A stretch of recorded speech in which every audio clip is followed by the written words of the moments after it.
The morning sun cast long shadows across downtown Atlanta's bustling streets as Dr. Marcus Thompson hurried through the CDC's main entrance, his coffee growing cold in his grip. The epidemiologist had been summoned early after disturbing reports filtered in from local hospitals throughout the night. Something was spreading through the city's homeless population, something that defied conventional medical understanding. Patients were exhibiting extreme aggression, attacking medical staff with a fury that seemed almost animalistic in nature. What troubled Marcus most wasn't just the violent behavior, but the rapid onset. Victims went from normal to dangerously unstable within hours of exposure. Across town at Grady Memorial Hospital, former Army Ranger Jake Sullivan adjusted his security uniform and began his morning rounds. At 35, Jake had traded his military fatigues for civilian clothes 3 years ago, but his training remained sharp. His weathered hands bore scars from 2 tours in Afghanistan, and his alert brown eyes constantly scanned for potential threats, a habit that had kept him alive in war zones and now served him well in Atlanta's increasingly dangerous streets. The overnight security reports mentioned several disturbing incidents involving patients attacking nurses, but Jake assumed it was just another night in an urban hospital's emergency ward. That assumption shattered when screams echoed through the third-floor corridors at exactly 9:47 a.m. Jake sprinted toward the sound, his hand instinctively reaching for the radio clip to his belt.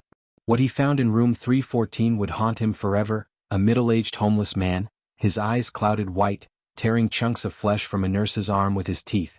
Blood painted the walls in crimson streaks as other staff members cowered in terror. The attacker moved with inhuman strength and showed no response to Jake's shouted commands. When Jake finally managed to subdue the man using a restraint hold learned in military training, he noticed the bite marks covering the attacker's own arms and neck, fresh wounds that should have been causing excruciating pain, yet seemed to go completely unnoticed. Meanwhile, Dr. Thompson was studying similar cases flooding the CDC's emergency response center. The pattern was becoming horrifyingly clear: transmission through bodily fluids, particularly saliva from bite wounds. Victims experienced a rapid deterioration of higher brain functions while primitive aggressive instincts became hyperactive. Within 6 hours of infection, subjects lost all recognizable human behavior and began attacking others with single-minded determination. Traditional sedatives and restraints proved ineffective against their supernatural strength and apparent immunity to pain. Most disturbing was the infection's exponential spread rate. Each new victim could potentially create dozens more within hours. By noon, Atlanta's emergency services were overwhelmed. Jake found himself trapped in the hospital as infected patients broke free from restraints and began hunting through corridors with pack-like coordination.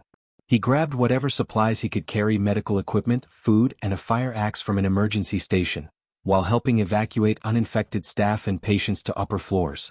The hospital's main entrances were quickly overrun as infected individuals from the surrounding streets joined the chaos inside.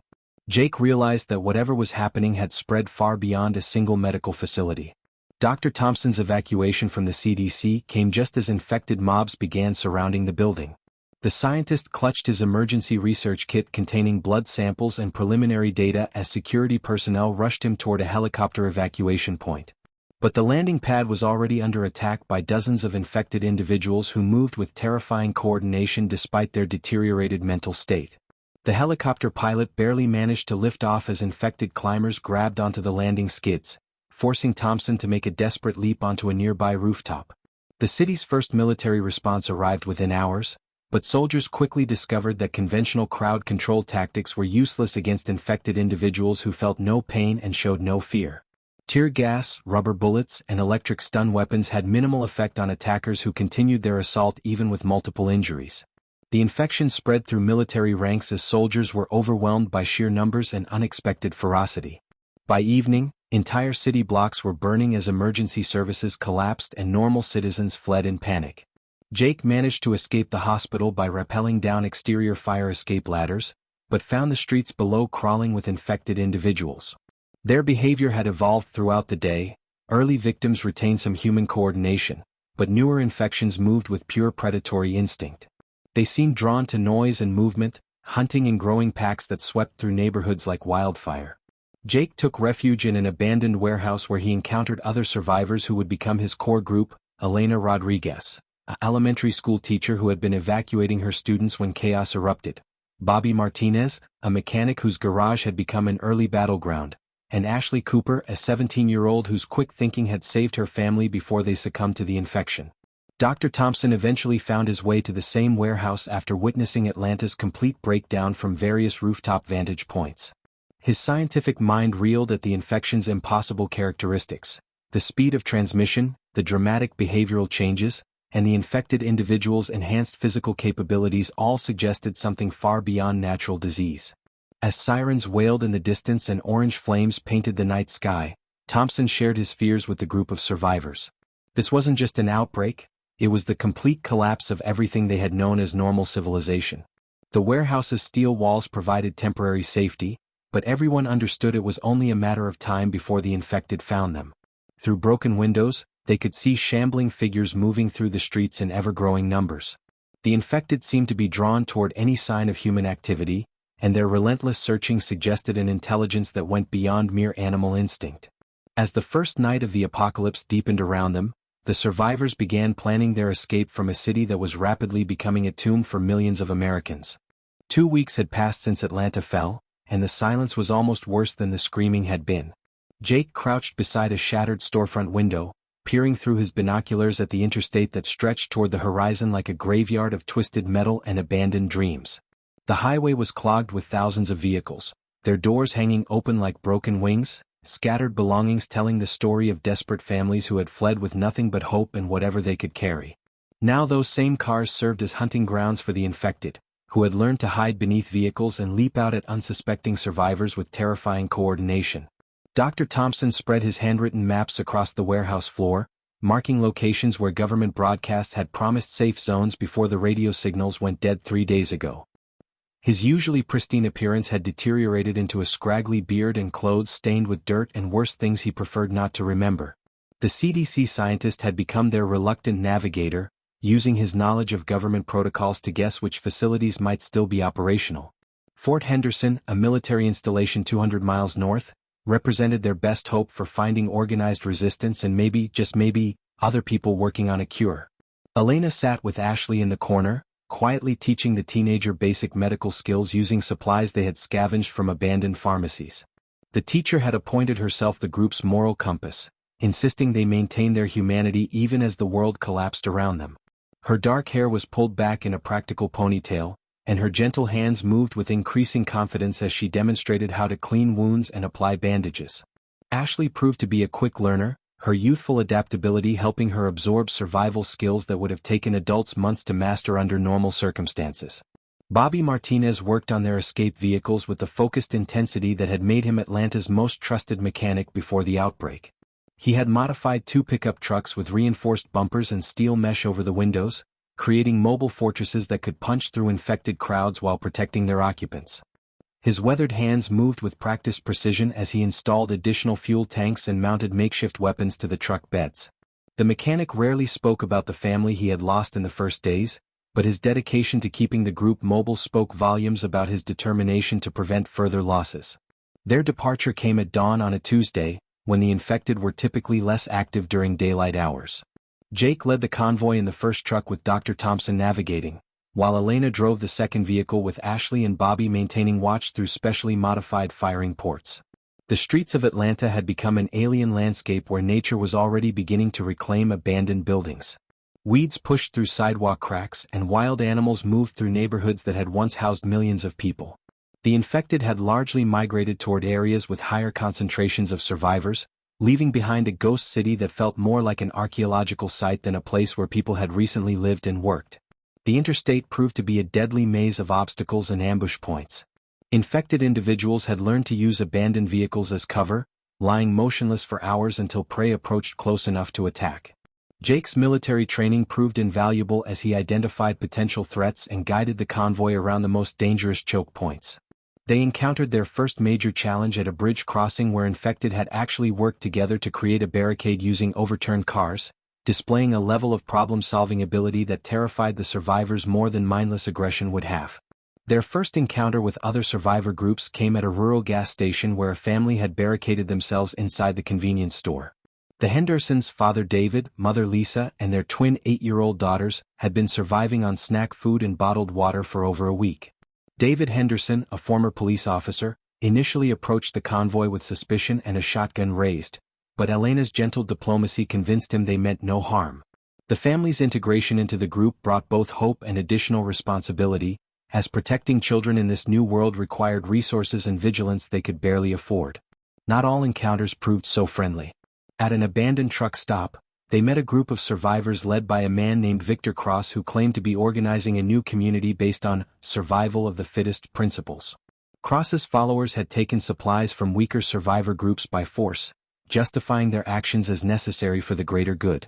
When Jake refused to hand over their medical supplies and weapons, Cross's group attacked during the night, forcing a running gun battle that left 2 of the raiders dead and Bobby Martinez severely wounded with a bullet through his shoulder. Dr. Thompson worked frantically to treat Bobby's wound using their limited medical supplies, but infection from the dirty bullet began spreading despite their best efforts. The mechanic remained conscious and determined to contribute, jury-rigging a mobile workshop in the back of his truck so he could continue maintaining their vehicles even while recovering. His deteriorating condition forced the group to take greater risks in searching for antibiotics, leading them into infected territory where pharmacies might still contain unexpired medications. The mission to secure antibiotics became Bobby's final gift to the group. He insisted on providing mechanical support for the dangerous pharmacy raid, using his expertise to keep their vehicles running during a high-speed escape from a massive infected horde that had been drawn by the noise of their search. As they fled through suburban neighborhoods, Bobby worked his mechanical magic one last time, coaxing extra speed from engines that should have failed under the strain. But the effort cost him his remaining strength, and he died quietly in the back of his beloved truck as Elena held his hand and whispered prayers she hoped someone might still be listening to hear. They buried Bobby Martinez beside a small country church, marking his grave with a simple cross made from truck parts he had welded together during their journey. As they prepared to continue toward Fort Henderson, each survivor carried a piece of Bobby's mechanical knowledge and his unwavering determination to protect those who depended on him. The group had learned that survival meant more than just staying alive. It meant preserving the bonds that made them human in a world that seemed determined to strip away everything that had once defined civilization. Fort Henderson rose from the Virginia countryside like a steel and concrete monument to military might, its towering walls topped with razor wire and machine gun nests that swept searchlights across the surrounding landscape throughout the night. Jake felt a mixture of relief and apprehension as their convoy approached the main gate, where armed soldiers emerged from reinforced checkpoints with weapons trained on the approaching vehicles.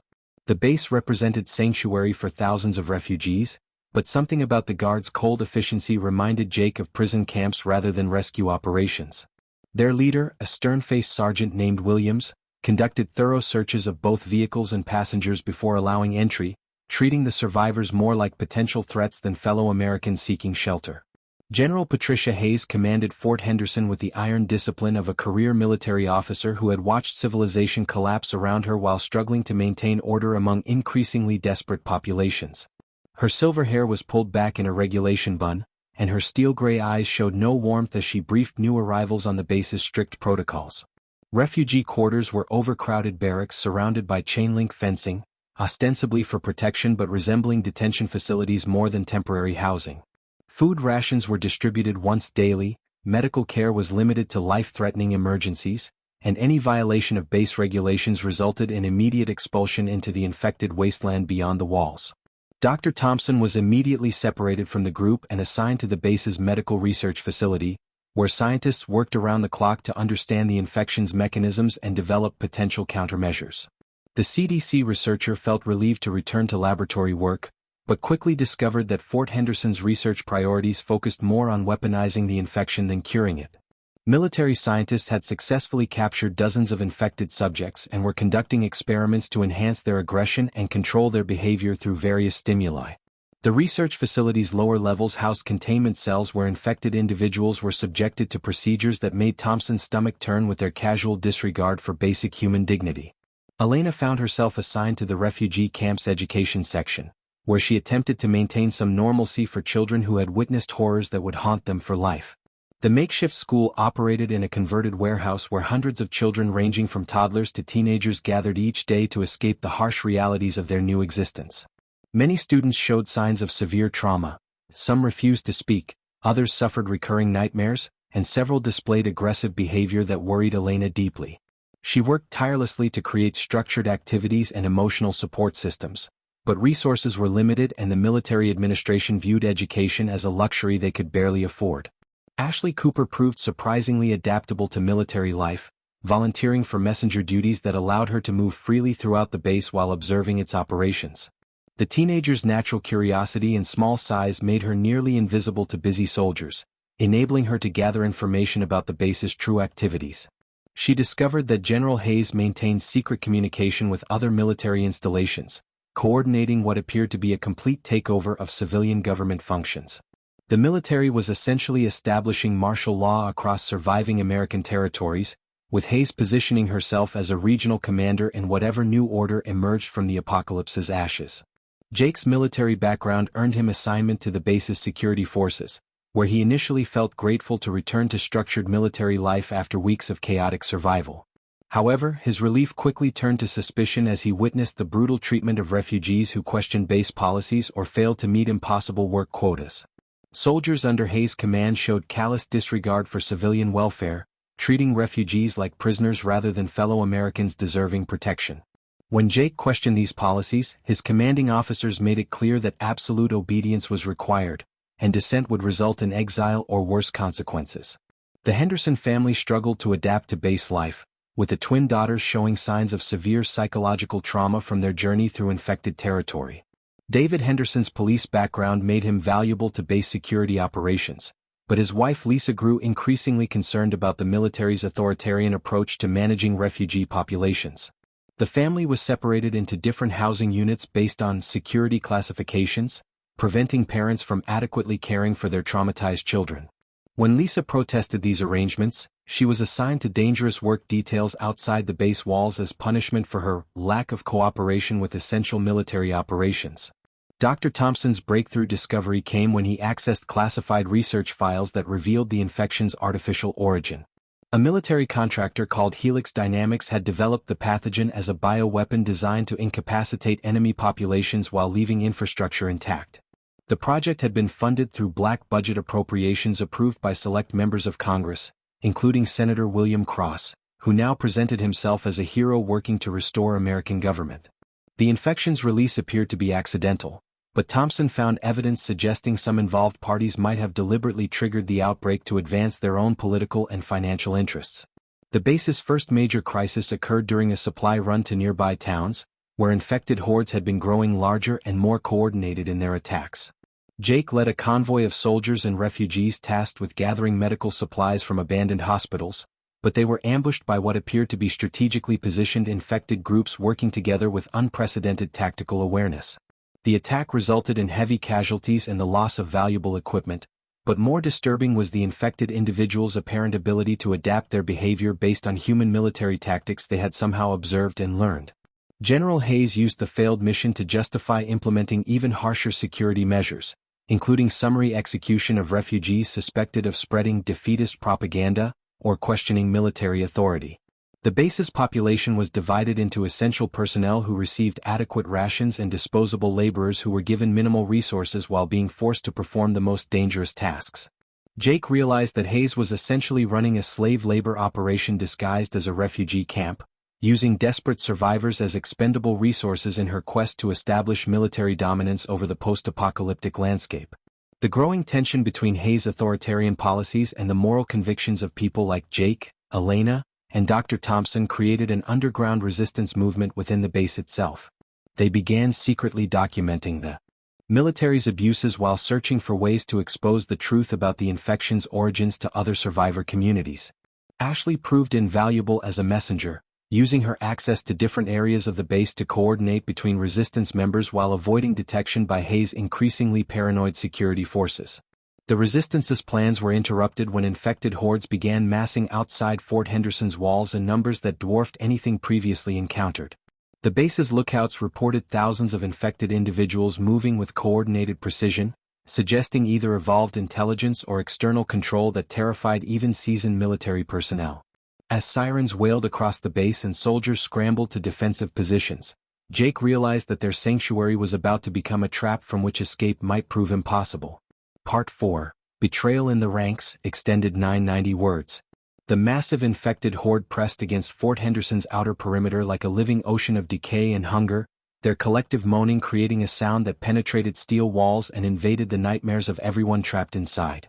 General Hayes stood in the command center's observation deck, her face illuminated by the red glow of emergency lighting as she watched thousands of infected individuals move with disturbing coordination around the base's defenses. Unlike previous attacks that had been chaotic and disorganized, this assault showed tactical planning that suggested either evolved intelligence among the infected or something far more sinister controlling their movements from the shadows. Jake positioned himself along the eastern wall where the infected pressure seemed heaviest, coordinating defensive positions with soldiers who had begun questioning their commanding officers' increasingly desperate orders. The former Army Ranger had noticed disturbing patterns in the Horde's behavior. They seemed to be probing for weaknesses in the base's defenses rather than launching mindless attacks, and their movements suggested knowledge of military fortification principles that should have been impossible for mindless creatures to possess. When Jake shared these observations with his fellow soldiers, several admitted they had witnessed infected individuals using tools and working together to overcome obstacles in ways that defied everything they thought they knew about the plague. Dr. Thompson worked frantically in the research facility's lower levels, analyzing tissue samples from recently captured infected subjects while explosions echoed through the base above him. His microscopic examination revealed disturbing changes in brain tissue that suggested the infection was continuing to evolve, potentially developing new capabilities that enhanced cognitive function rather than destroying it entirely. More alarming was his discovery of trace chemicals in infected blood samples that matched compounds used in military mind control experiments, suggesting someone might be deliberately influencing the Horde's behavior through biochemical manipulation techniques developed in classified government programs. Elena had gathered the refugee children in the base's most secure underground shelter, where she struggled to maintain calm while the sounds of battle raged overhead. The teacher noticed that several children seemed unusually agitated, almost as if they could sense something the adults were missing about the approaching danger. 8-year-old twin sisters Mary and Susan Henderson displayed particularly strange behavior, speaking in unison about the voice in the walls that was calling to something beyond the base's perimeter. Their father David had been assigned to defensive positions, leaving Elena to care for traumatized children who were exhibiting psychological symptoms that went far beyond normal stress responses.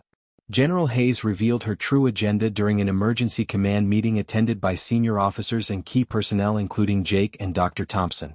The general announced her intention to use the base's experimental bioweapons against major American cities, claiming that destroying remaining population centers was the only way to prevent the infection spread to uncontaminated regions. Her plan involved releasing enhanced versions of the plague that would eliminate both infected and uninfected populations, essentially sacrificing millions of potentially savable Americans to create sterile zones that could be recolonized by military-controlled survivor communities. Senator William Cross arrived at Fort Henderson via military helicopter just as the infected assault reached its peak intensity, ostensibly to coordinate federal response efforts but actually to oversee the implementation of Hayes' genocidal plan. The senator's presence revealed the scope of the conspiracy that had created the original outbreak. Cross and his associates had deliberately triggered the plague's release to justify implementing martial law and establishing a new authoritarian government controlled by military and corporate interests. Their plan required eliminating most of the American population to prevent organized resistance to their complete takeover of governmental functions. Ashley's intelligence-gathering activities had given her access to communication intercepts that revealed the true horror of Cross and Hayes' conspiracy. The teenager discovered that the massive infected horde surrounding Fort Henderson had been deliberately guided to the base using acoustic and chemical attractants, creating a crisis that would justify the bioweapon deployment while eliminating potential witnesses to their crimes. Ashley managed to share this information with Jake and Dr. Thompson just as Hayes announced that anyone opposing her orders would be executed immediately for treason against military authority. The base erupted into civil war as Hayes loyalists attempted to arrest resistance members who refused to participate in genocide against their fellow Americans. Jake led a group of soldiers and refugees in seizing control of the base's communications center, broadcasting evidence of the conspiracy to other survivor communities while calling for military personnel to abandon their posts rather than participate in crimes against humanity. Dr. Thompson secured samples of both the original infection and Hayes' enhanced bioweapons, preparing to escape with crucial evidence that could expose the conspiracy to the outside world. Elena found herself protecting refugee children caught in crossfire between Hayes' forces and the resistance, using her knowledge of the base's layout to guide families toward emergency evacuation routes. The underground shelter system became a battlefield as both sides struggled for control while infected individuals began breaching the base's weakened outer defenses. The teacher's quick thinking saved dozens of children when she led them through maintenance tunnels that connected to an abandoned section of the base where Bobby Martinez had once worked on vehicle modifications. The Henderson family was torn apart during the chaos as David was forced to choose between following military orders that violated his moral principles and protecting his wife and daughters from Hayes' increasingly brutal enforcement tactics. When Lisa Henderson was caught distributing resistance communications, she was scheduled for immediate execution as an example to other potential dissidents. David's attempt to rescue his wife resulted in a running gun battle through the base's residential areas, where families cowered in their quarters while soldiers fought soldiers in corridors that had once promised safety and protection.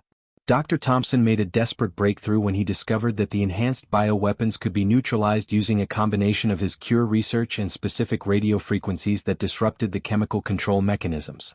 However, implementing this solution required access to the base's main transmission array, which was located in the command center now controlled by Hayes' remaining loyalists.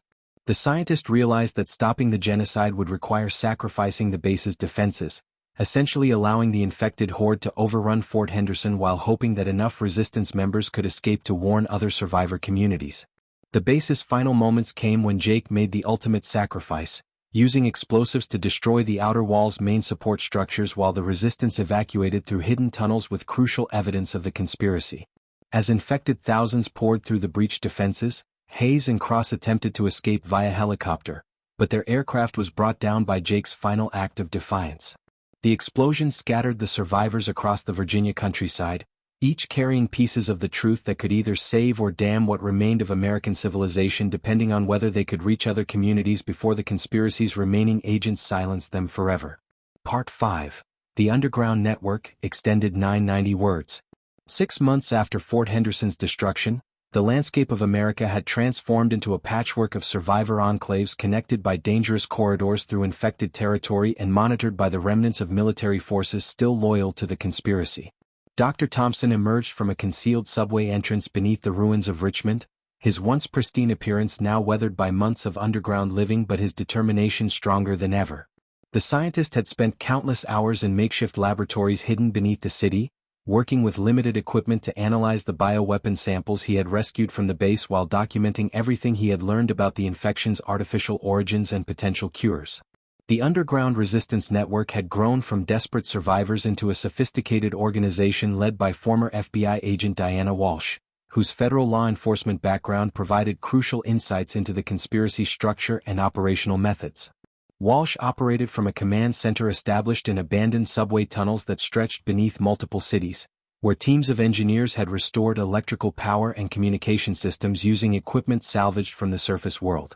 Her network included former military personnel who had refused orders to participate in Hayes' genocidal plans, scientists who understood the bioweapons' technical aspects, and civilians who possessed essential skills for maintaining underground communities.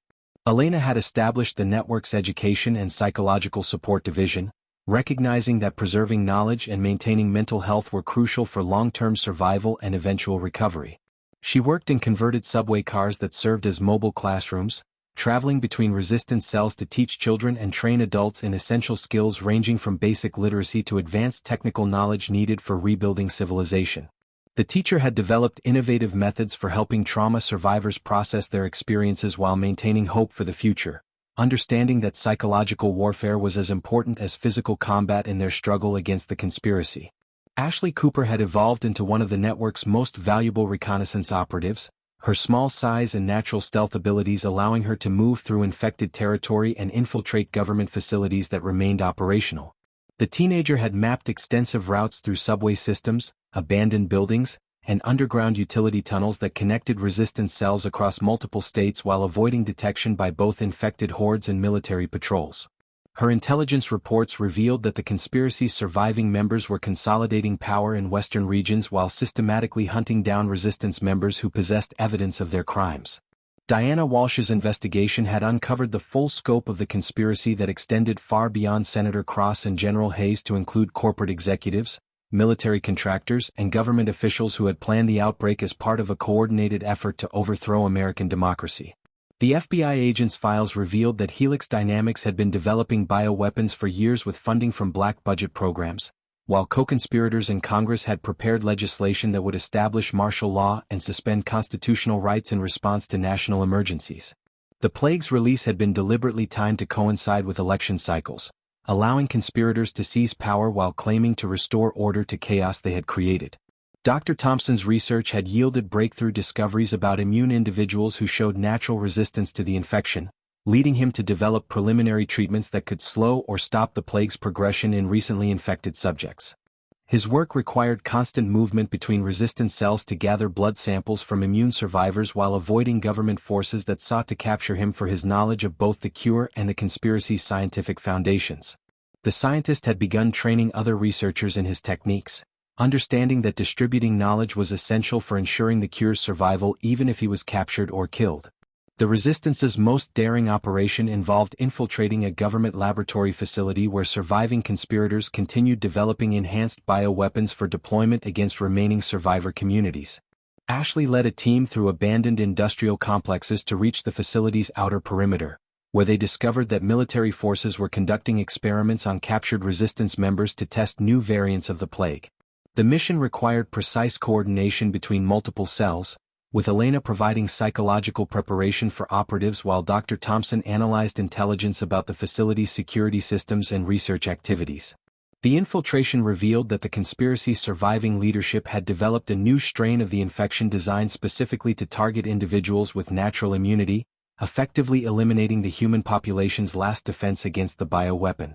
Government scientists were preparing to release this enhanced plague through water supplies serving major survivor communities, ensuring complete population control by eliminating anyone who might resist their authority.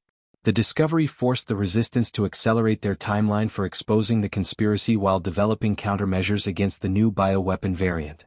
Diana Walsh coordinated simultaneous raids on multiple government facilities, using intelligence gathered by Ashley's reconnaissance missions to strike at key research installations and communication centers. The operations required sacrificing the network's secrecy to prevent the enhanced bioweapons deployment, forcing resistance cells to abandon their underground sanctuaries and engage in open warfare against conspiracy forces. Elena worked tirelessly to evacuate civilian populations from targeted areas while Dr. Thompson rushed to complete his cure research using equipment captured during the raids. The network's greatest challenge came when they discovered a traitor within their own ranks, Michael Torres, a former CDC researcher who had been feeding information to conspiracy forces in exchange for promises of safety for his family. Torres had provided detailed intelligence about resistance operations, leading to the capture of entire cells and the compromise of communication networks that had taken months to establish. Diana Walsh faced the impossible choice between executing a colleague who had betrayed them or risking further infiltration by conspiracy agents who could destroy everything they had built. Ashley's final intelligence mission took her deep into conspiracy-controlled territory, where she discovered that the surviving leadership planned to trigger nuclear weapons against major population centers, claiming that radiation was necessary to sterilize infected zones while actually eliminating evidence of their crimes.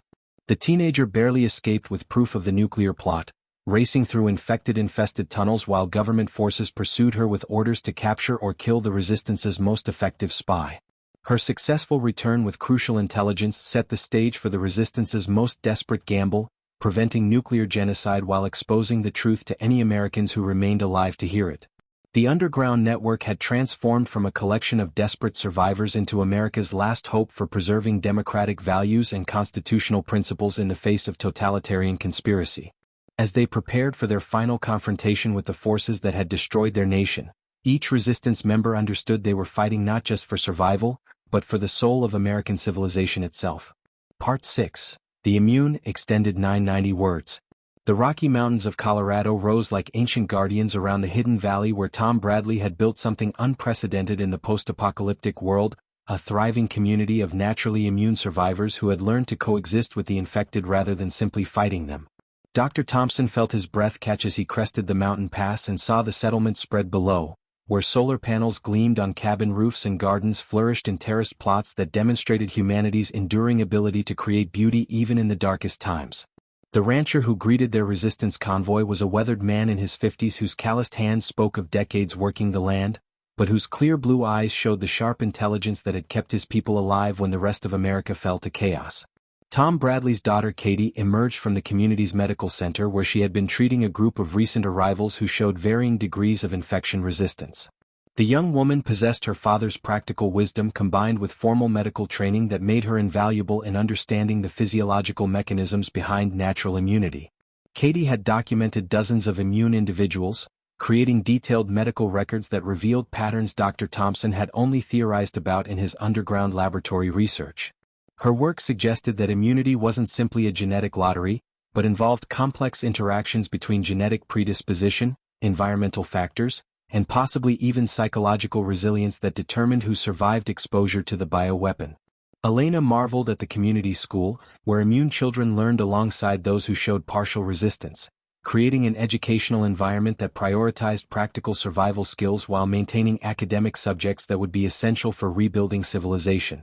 The mountain settlement had preserved books, scientific equipment, and cultural artifacts that represented humanity's accumulated knowledge, understanding that protecting information was as crucial as protecting lives. Children who had never known the pre-apocalypse world learned mathematics by calculating food distribution ratios, studied biology by observing infected behavior patterns, and practiced history by documenting their own community's development as a model for future recovery efforts. Ashley discovered that her own growing immunity symptoms were more pronounced than anyone had realized, with blood tests revealing resistance levels that exceeded even the mountain community's most immune individuals. Katie Bradley's medical examinations showed that Ashley's exposure to various infection strains during her reconnaissance missions had actually strengthened her natural defenses, creating antibodies that could potentially be synthesized into treatments for others. The teenager found herself in the unprecedented position of being both a resistance operative and a medical miracle whose blood could save lives, forcing her to balance dangerous missions with the responsibility of preserving her unique biological contributions to humanity's survival. Dr. Thompson established a sophisticated research partnership with the mountain community's medical team, combining his knowledge of the bioweapon's artificial components with their practical understanding of natural immunity mechanisms. Their collaboration revealed that the original Helix Dynamics infection had been designed with built-in vulnerabilities that could be exploited by specific genetic markers found in immune individuals. The scientist realized that the conspiracy's creators had included these weaknesses deliberately, intending to maintain control over the bioweapon by ensuring they could protect their own people while eliminating populations they deemed expendable or threatening to their power. The mountain community faced its greatest challenge when massive zombie herds began migrating toward their valley, drawn by unknown forces that seemed to be deliberately guiding infected populations toward immune settlements. Tom Bradley organized defensive preparations that relied on the community's unique understanding of infected behavior, using acoustic and chemical deterrents that redirected zombie movements rather than simply trying to destroy them through violence. Their approach required precise coordination and deep knowledge of infected psychology, treating the zombies as a natural disaster to be managed rather than an enemy to be defeated through conventional warfare. Diana Walsh arrived with disturbing intelligence that government forces had identified the mountain community's location and were preparing a military assault designed to capture immune individuals for experimentation while eliminating anyone who might resist. The FBI agents' network had intercepted communications revealing that conspiracy survivors viewed natural immunity as a threat to their bioweapon-based control system, requiring the elimination of immune populations before they could spread resistance to the infection. The military operation would be disguised as a rescue mission, but its true purpose involved genocidal elimination of America's most valuable genetic resources. Katie Bradley's medical research had progressed to the point where she could identify immunity markers in blood samples, allowing the community to screen new arrivals and predict their resistance levels with remarkable accuracy.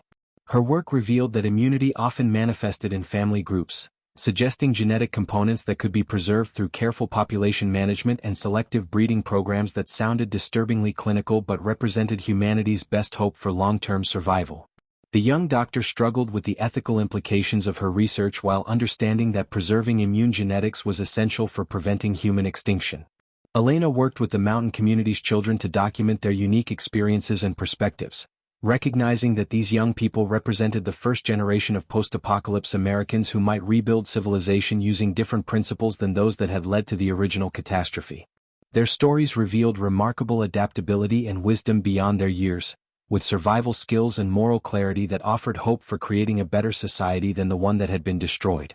The teacher understood that education in this new world meant preparing children not just to survive, but to lead humanity toward a more sustainable and equitable future. The community's defensive preparations were tested when the first wave of government forces arrived disguised as CDC personnel conducting medical surveys of immune populations. Tom Bradley's experience with federal agencies allowed him to recognize the deception immediately, triggering evacuation protocols that moved vulnerable community members into hidden mountain shelters while immune fighters prepared to defend their sanctuary. The confrontation that followed would determine whether America's most valuable genetic resources would be preserved for humanity's future or eliminated by the same conspiracy that had created the apocalypse. Ashley volunteered for the most dangerous mission of her young life, using her unique immunity to infiltrate the government assault force and gather intelligence about their true objectives while sabotaging their equipment from within. The teenager understood that her blood represented hope for millions of survivors, but also made her a target for forces that would rather see humanity extinct than risk losing control over the post-apocalyptic world they were trying to create. Part 7. The Final Stand, extended 990 words. The abandoned missile silo complex buried deep beneath the Nevada desert had become Senator William Cross's ultimate stronghold, a fortress of concrete and steel where the conspiracy's surviving leadership coordinated their final solution to the resistance problem. Dr. Thompson studied satellite photographs of the facility while Diana Walsh's intelligence teams confirmed their worst fears. Cross and his remaining allies had gained control of multiple nuclear warheads and were preparing to detonate them across major population centers under the pretense of creating sterile zones free from infection. The scientist's hands trembled as he calculated the radiation dispersal patterns that would render vast areas of America uninhabitable for generations, essentially completing the genocide that the bioweapon had begun while eliminating all evidence of the conspiracy's crimes. Elena coordinated the massive evacuation effort from a temporary command center established in an abandoned shopping mall, where thousands of survivors from across the mountain communities gathered with whatever possessions they could carry. The teacher had become an expert in crisis management during months of resistance operations, but the scale of this evacuation dwarfed anything she had previously organized. Families arrived hourly from settlements throughout Colorado and neighboring states, bringing children who had never seen crowds this large and elderly survivors who remembered America before the apocalypse began. Elena worked tirelessly to maintain order and hope among people who understood they might be witnessing civilization's final collapse. Ashley infiltrated Cross's nuclear facility by posing as a captured resistance operative, allowing herself to be arrested by government forces while concealing advanced communication equipment that would allow her to coordinate with the assault teams from inside the complex. The teenager's unique immunity made her invaluable for missions in contaminated areas, but it also made her a prize target for conspiracy scientists who wanted to study her blood and potentially weaponize her resistance mechanisms. As guards escorted her through the facility's multiple security checkpoints, Ashley memorized every detail of the complex's layout while preparing to disable critical systems at precisely the right moment.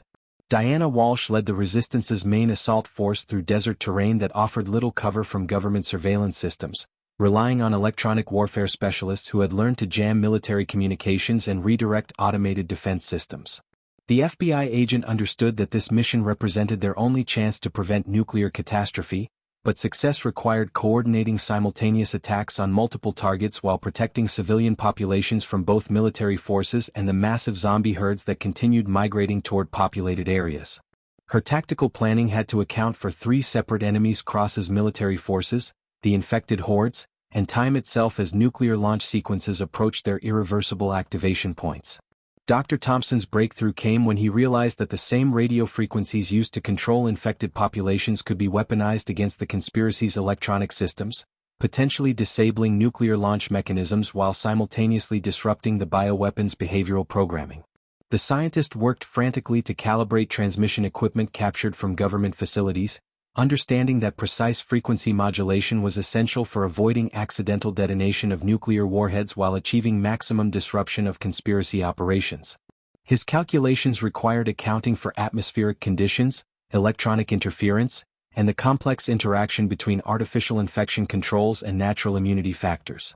Tom Bradley's mountain fighters engaged government forces attempting to secure the nuclear facility's perimeter, using guerrilla tactics learned from months of fighting both human enemies and infected hordes in Colorado's rugged terrain. The rancher had evolved from a simple survivor into a military commander whose intimate knowledge of mountain warfare gave his people crucial advantages against conventionally trained soldiers. His fighters moved through desert landscape with the stealth and coordination of experienced commandos, striking at supply convoys and communication centers while avoiding direct confrontation with superior numbers and firepower. Katie Bradley led the medical team responsible for treating casualties from the expanding conflict while simultaneously continuing her immunity research under battlefield conditions. The young doctor had synthesized Ashley's blood samples into experimental treatments that could potentially save infected individuals if administered quickly enough, but her limited supplies meant choosing who lived and who died among resistance fighters wounded in combat. Her makeshift field hospitals operated in caves and abandoned buildings, where she worked by flashlight to perform surgery while explosions echoed across the desert landscape above. Elena discovered that many of the evacuated children showed signs of developing immunity similar to Ashley's, suggesting that prolonged exposure to low-level infection might actually strengthen natural resistance mechanisms in genetically predisposed individuals. The teacher began documenting these cases while organizing educational activities that would preserve essential knowledge even if the adults failed to prevent nuclear catastrophe. Her work represented hope for humanity's future, but also the heartbreaking possibility that these children might inherit a world devastated beyond recognition by the choices of previous generations. The Resistance's assault on Cross's facility began with Ashley disabling internal security systems while Diana Walsh's teams breached the outer perimeter using explosives and electronic warfare techniques. Dr. Thompson's frequency weapon proved effective at disrupting both nuclear launch systems and infected behavioral controls, creating chaos among government defenders while allowing resistance fighters to advance toward the complex's central command areas. However, Cross had anticipated such an attack and activated automated defense systems that turned the facility into a deadly maze of traps and obstacles designed to delay intruders until nuclear detonation could proceed as planned. Ashley fought her way through the facility's lower levels toward the nuclear control room, using her immunity to traverse contaminated areas where government forces had released experimental bioweapons to stop resistance infiltrators. The teenager's blood allowed her to survive exposures that would have killed normal humans, but she faced increasingly desperate conspiracy defenders who understood that failure meant facing justice for their crimes against humanity. Her final confrontation with Senator Cross took place in the launch control chamber, where America's future balanced on split-second timing and the courage of a young woman who had grown up in the apocalypse they had created. The Resistance's victory came at enormous cost as nuclear systems activated despite their efforts, forcing Dr. Thompson to make the ultimate sacrifice by manually disrupting the launch sequence while exposing himself to lethal radiation levels. His final act prevented most of the planned detonations but couldn't stop all of them, resulting in limited nuclear strikes that created new dead zones while eliminating key conspiracy strongholds. As mushroom clouds rose over distant horizons, the survivors faced the reality that their fight for America's soul had succeeded, but at a price that would reshape the continent forever. Part 8. New Dawn, extended 990 words. 1 year after the nuclear exchanges that marked the end of the conspiracy's reign of terror, the morning sun cast golden light across the terraced gardens of New Haven, a thriving settlement built in the fertile valleys of Montana where survivors had learned to cultivate hope alongside their crops. Elena stood before a group of children in the community school, teaching them about the heroes who had sacrificed everything to prevent humanity's extinction while ensuring they understood the importance of never repeating the mistakes that had led to the apocalypse.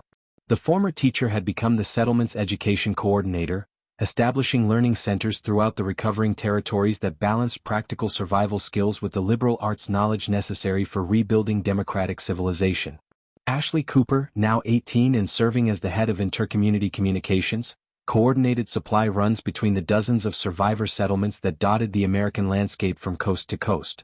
Her unique immunity had proven invaluable not just for medical research, but for establishing trade routes through territories still populated by infected individuals who had learned to coexist with human communities rather than attacking them indiscriminately.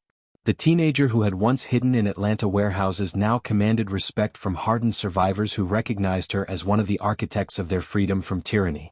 Diana Walsh worked from a converted courthouse in what had once been Denver, establishing the framework for a new federal government built on principles of transparency and accountability that would prevent future conspiracies from seizing control of democratic institutions. The former FBI agent had been elected as the first president of the American Recovery Federation, a loose alliance of survivor communities that shared resources and coordinated defense while maintaining local autonomy. Her administration faced the monumental challenge of rebuilding infrastructure and establishing law enforcement in territories where central government had been absent for over a year. Katie Bradley had established the Continental Medical Research Institute in multiple locations, where teams of doctors and scientists worked to refine the immunity treatments that Dr. Thompson had died perfecting. The young physician's research had led to breakthrough therapies that could cure recently infected individuals while strengthening natural resistance in vulnerable populations. Her work honored Thompson's memory while ensuring that his scientific discoveries would benefit future generations who might face similar bioweapon threats from hostile nations or terrorist organizations. Tom Bradley's mountain communities had evolved into model settlements that demonstrated sustainable living practices and cooperative governance structures, attracting survivors who sought alternatives to the competitive individualism that had characterized pre-apocalypse American society. The rancher had become an elder statesman whose practical wisdom guided younger leaders in establishing agricultural programs and environmental restoration projects that would support larger populations as birth rates gradually increased among immune survivors. Elena's educational initiatives had preserved vast amounts of human knowledge while adapting curricula to address the realities of post-apocalyptic life, ensuring that children learn not just academic subjects but also critical thinking skills that would help them recognize and resist authoritarian movements in the future. Her schools emphasized democratic values, scientific literacy, and cultural diversity as essential components of a healthy society. Students from different settlements exchanged programs that fostered understanding between communities while maintaining the local traditions that had helped them survive the darkest period in American history. The infected population had stabilized at roughly 10% of pre-apocalypse levels, with most zombies now existing in designated territories where they posed minimal threat to human settlements while serving as a reminder of the bioweapons' lasting impact on the continent. Ashley's immunity research had revealed that many infected individuals retained enough cognitive function to perform simple tasks when properly managed, leading to experimental programs that integrated them into agricultural and industrial operations under careful supervision.